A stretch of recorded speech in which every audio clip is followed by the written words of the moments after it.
How to withdraw money from Pandabuy. Hi guys, welcome to our channel. Let's get started. First, you want to open up a web browser and go to pandabuy.com. Then make sure you have logged into your account.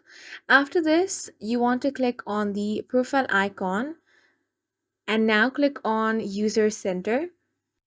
So if you want to withdraw your money from Pandabuy, then from all of these options, you want to select Wallet.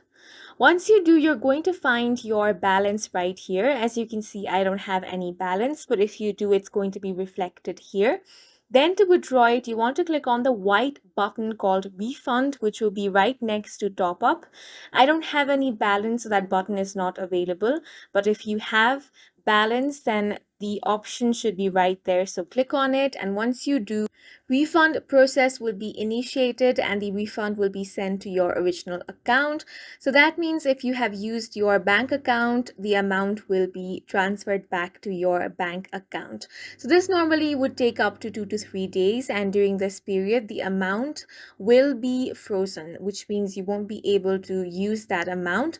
But once the process is completed, the balance will be withdrawn to your bank account or any other account that you have originally used.